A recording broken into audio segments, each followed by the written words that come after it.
2026년 3월 11일 온라인 새벽 만나 기도회를 시작하겠습니다. 이제 다 함께 사도신경 하심으로 우리의 신앙을 고백하겠습니다.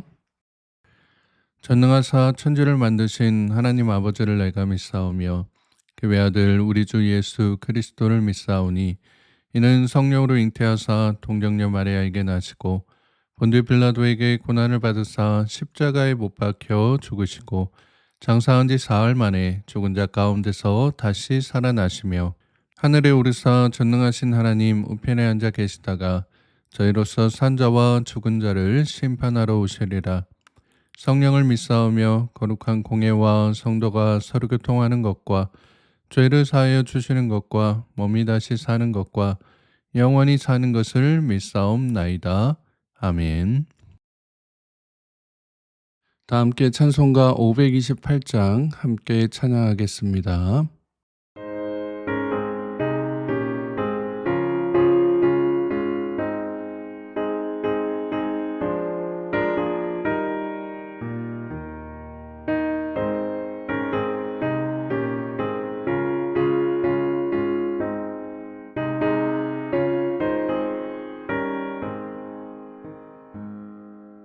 예수가 우리를 부르는 소리 그 음성 부드러워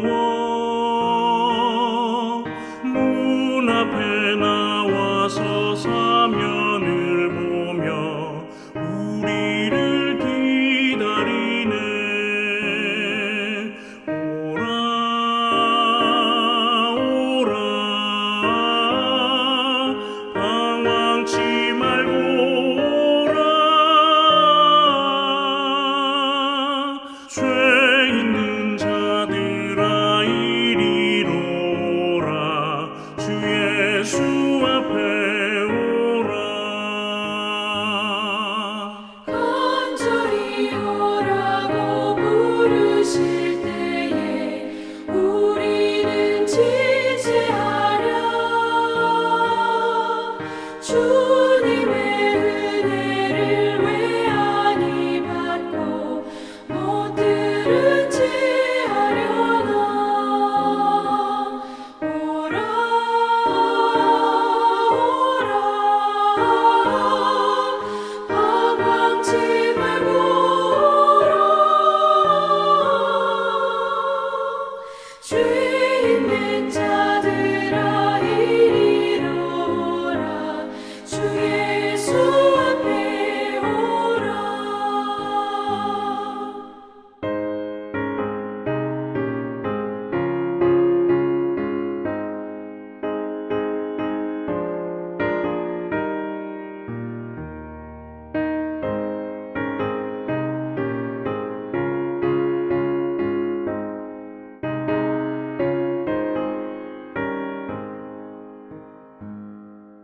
세월이 살같이 빠르게 지나 쾌락이 끝이 나고 사망의 그늘이 너와 내 앞에 둘리며 날이 오네. 오라 오라 방황치 말고 오라.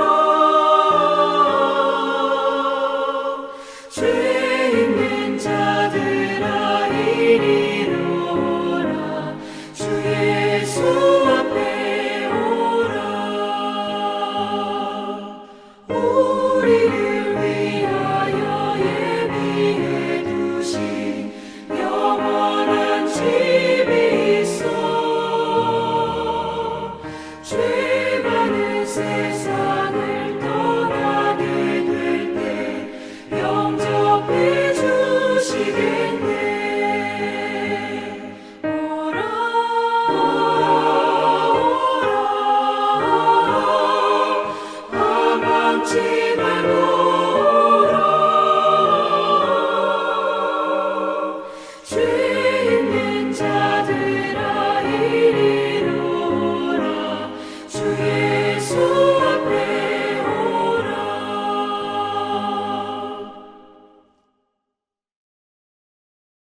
오늘 우리가 함께 나눌 하나님의 말씀은 신약성경 마태복음 22장 1절에서 14절까지의 말씀입니다. 마태복음 22장 1절에서 14절까지의 말씀을 공동체 성경 읽기로 함께 읽도록 하겠습니다. 제22장.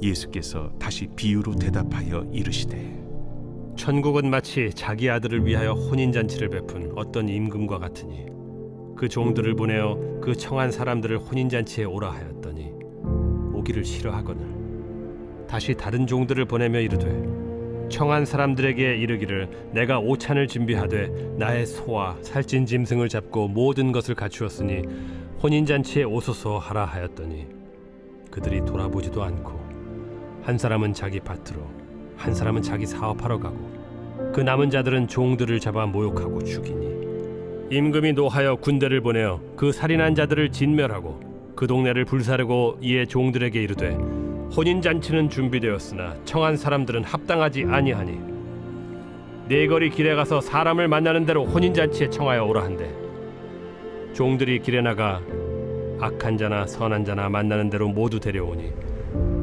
혼인잔치에 손님들이 가득한지라 임금이 손님들을 보러 들어올새 거기서 예복을 입지 않은 한 사람을 보고 이르되 친구여 어찌하여 예복을 입지 않고 여기 들어왔느냐 하니 그가 아무 말도 못하거늘 임금이 사환들에게 말하되 그 손발을 묶어 바깥 어두운 데 내던지라 거기서 슬피 울며 이를 가게 되리라 하니라.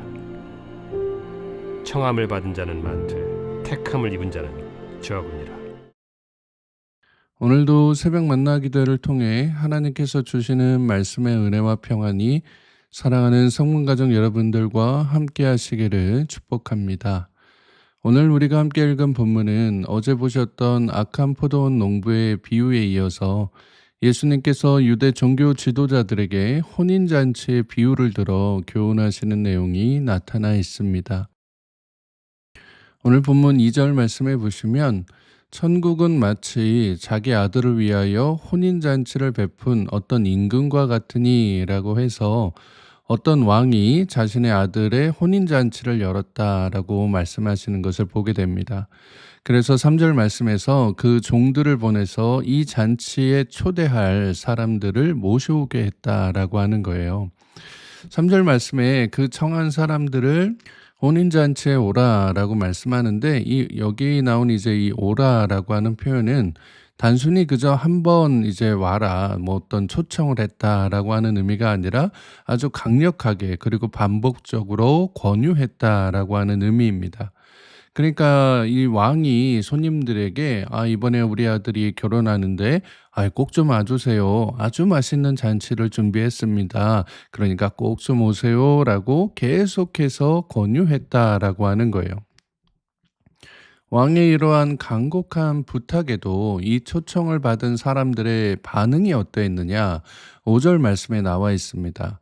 5절 말씀 보시면 그들이 돌아보지도 않고 한 사람은 자기 밭으로 한 사람은 자기 사업하러 가고 라고 말씀합니다. 여기 이 사람들이 왜 돌아보지도 않고 또 자기 밭으로 자기 사업으로 달려갔다라고 했을까요? 왕의 아들을 위한 결혼 잔치가 자신의 일보다 중요하지 않다라고 여겼기 때문이었습니다. 이들은 왕에게 반감을 가진 것을 넘어서 왕이 뭐라고 하든 왕의 아들이 결혼하든 말든 왕의 신상에 무슨 일이 생기든 말든 무관심했다라고 하는 거예요. 여기 나온 이제 아예 돌아보지도 않았다라고 하는 것은 이들이 얼마나 철저하게 자신의 욕심을 채우기에 바빴는지 자신의 삶을 얼마나 더 중요하게 여겼는지를 알려주는 표현인 것입니다. 자, 그리고 6절 말씀에 보면 그 남은 자들이 나오는데 그 남은 자들은 종들을 잡아 모욕하고 죽이니라고 말씀하고 있습니다. 그러니까 이제 무관심을 넘어서 이제는 분노하는 거예요. 이 사람들이 왕이 보낸 사람들이야? 왕이 보낸 종들이야? 야 그러면 죽여버려야지라고 모욕하면서 이 왕이 보낸 이 사신들을 죽였다라고 하는 것입니다. 여기 이 사람들이 그럼 왜 죽이는 데까지 나아갔을까요? 이 말씀이 비유잖아요, 지금. 그럼 예수님께서 말씀하시는 이 비유에 담긴 뜻이 무엇이냐라고 하는 것입니다. 이것은 이제 내 삶의 주인이 난데 내가 해야 될 일들이 이렇게 많은데 내가 좀 무시를 하려고 했는데도 자꾸만 내 삶에 복음이 들어오려고 하니까, 말씀을 보라고 하니까, 하나님께서 인도하시는 대로 살아라라고 하니까 이제는 이러한 왕의 초청이, 이 복음이 귀찮은 정도를 넘어서 살의를 느끼게 하는, 그 복음을 전한 대상을 죽이려고 하는, 자신의 삶을 심각하게 방해하는 요소로 여겼기 때문이었습니다. 그래서 결국에는 그 방해를 제거하기 위해 종들을 모욕하고 죽이는 적대감으로 폭발했다라고 하는 거예요. 왜 우리 주변에서도 그런 뉴스들을 많이 접하지 않습니까? 청소년이나 어린 친구들이 유튜브나 게임을 할 때에 부모님이 그거 하지 말라고, 이제는 뭐 공부를 해라, 아니면 밖에 나가서 운동이라도 해라라고 할 때에 그 핸드폰을 갑자기 꺼버리면, 아니면 그 게임하고 있는 거를 갑자기 가져가 버리면 애들이 막 폭발해 버리는 경우가 있잖아요. 전에 한번 KBS에서 나오는 이 교양 프로그램을 보니까 아이가 컴퓨터 게임을 너무 많이 하니까요, 거실에다가 이 컴퓨터를 갖다 놓은 거예요. 그래서 이 게임하는 시간을 좀 조절을 해 보려고. 그런데 그게 마음대로 되나요? 아이가 이제 게임을 하다 보니까 막 집중을 해서 자기 딴에는 지금이 이제 클라이막스니까 끊을 수가 없는데 이제 게임하는 시간은 다 되었고, 그래서 엄마가 뒤에서 너 이제 그만해야 된다. 지금 시간이 언제인지 아냐라고 하니까 뭐 엄마께 뭐 달려들듯이 그렇게 화를 내는 것을 보게 되었습니다. 지금 예수님께서 말씀하고 계신 이 비유가 왕들이 이 사람들을 초청하려고 보낸 종들을 죽였던 그 모습의 이면에 담겼던 그 사람들의 마음이 바로 이러했다라고 하는 거예요. 이렇듯 하나님을 향한, 복음을 향한 이 무관심이 때로는 아주 심한 겁으로 나타나고 나중에는 적대감으로 나타나게 되는 것을 보게 됩니다. 여러분 가정에도 이런 모습이 아마 있으신 분들이 계실 수도 있을 것 같습니다. 여러분의 자녀들 혹은 부모님들에게 교회 좀 나가라, 교회 좀 다녀라, 예배 좀 이제 나가라 라고 할 때에 처음에는 뭐 들은 척하지도 않던 자녀가 나중에는 이제 막 화를 내면서 반항하는 그런 모습들, 뭐 그래 라고 이제 건성건성 대답하던 부모님이 나중에는 이제 교회에 교자만 나와도 불같이 화를 내시는 그런 모습들.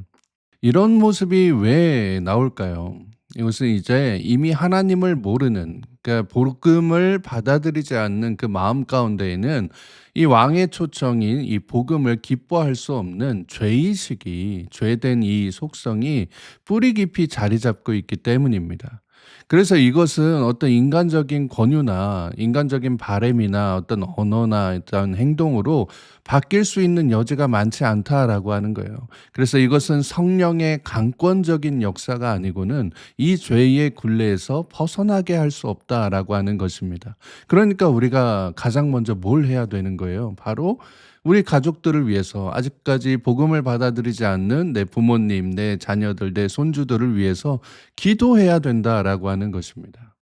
내 일상의 돈이나 환경, 내 삶에 대한 만족이 우상이 될 때 복음이 소음이 되어버리거든요. 하나님의 말씀이 결국에는 증오의 대상이 되는 것을 보게 됩니다. 이것을 뒤집을 수 있는 것은 결국 성령의 역사밖에는 없다라고 하는 것, 꼭 믿으시길 바라고요. 끝까지 포기하지 마시고 하나님 앞에 기도하실 수 있기를 바랍니다. 자, 이제 7절 말씀해 보시면 자신의 종들을 죽인 자들을 심판하시는 왕의 모습이 나옵니다. 7절 말씀에 임금이 노하여 군대를 보내어 그 살인한 자들을 진멸하고 그 동네를 불사르고 라고 해서, 여기에서도 이제 어제 보셨던 악한 포도 농부의 비유 때처럼 주인이 악한 포도 농부들을 진멸했다라고 우리가 묵상했었잖아요.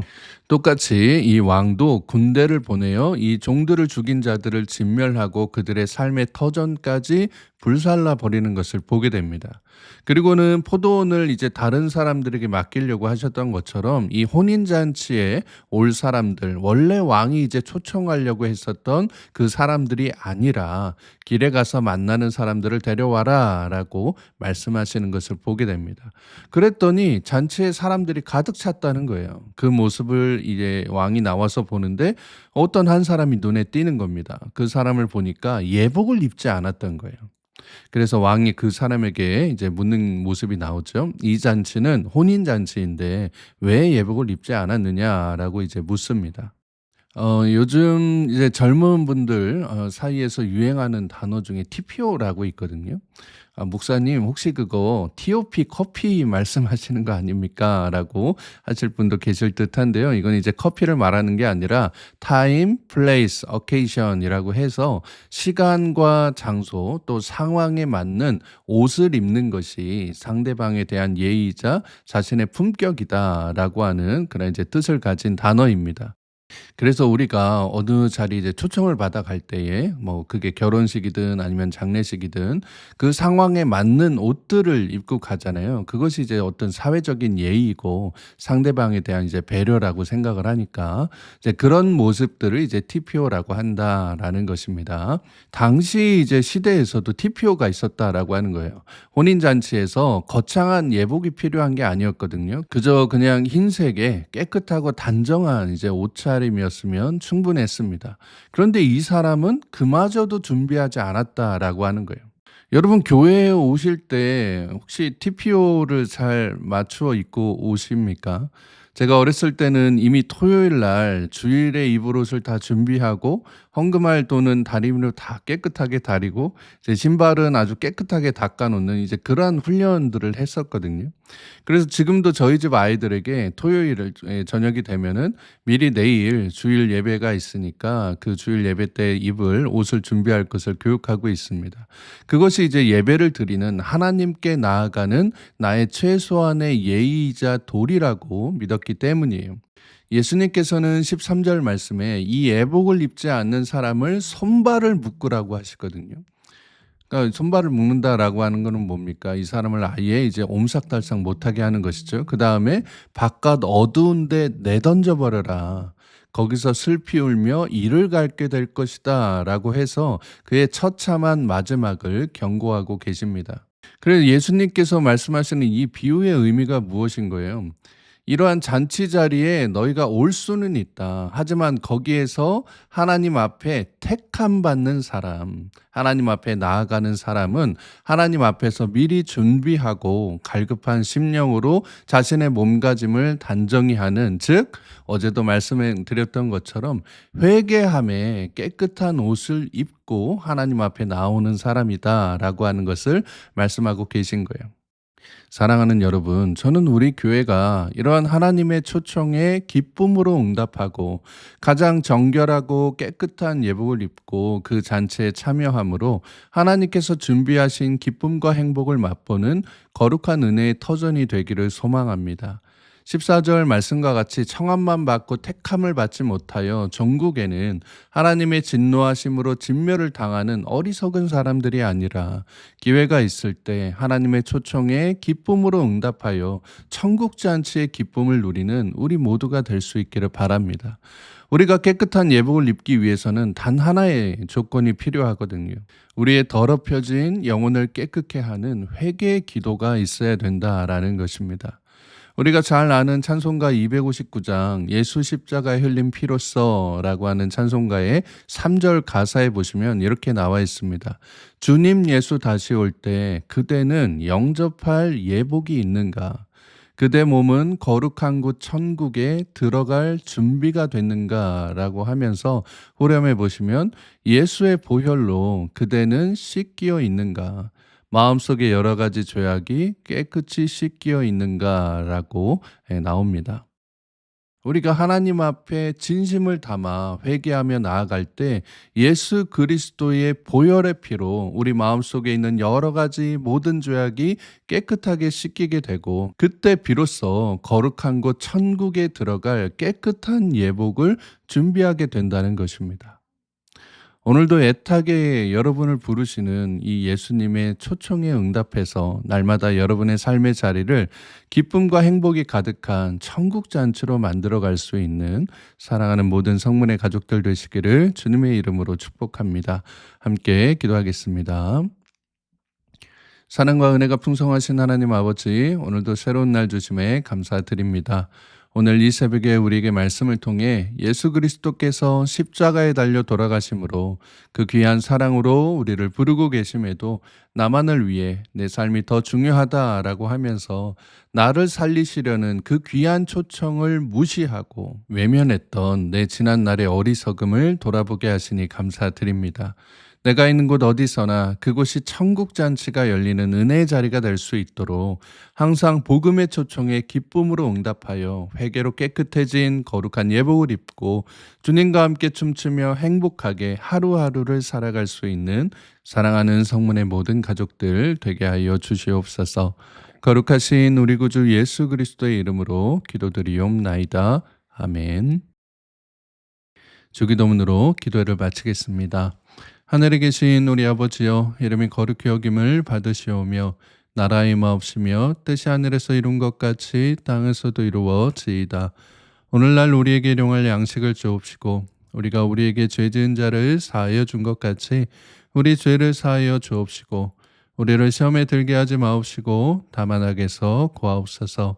대개 나라와 권세와 영광이 아버지께 영원히 있사옵나이다. 아멘. 이제 함께 기도하는 시간을 갖도록 하겠습니다. 오늘은 치유를 위해 기도하는 시간인데요. 우리 교회 아프신 분들 위해서 함께 기도해 주시기 바랍니다.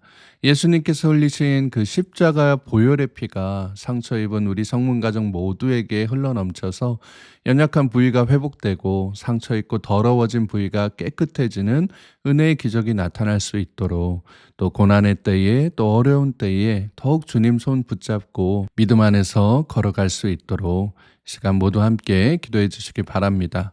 오늘 하루 여러분의 모든 삶의 지경 가운데 하나님의 평강이 함께 하시길 빕니다.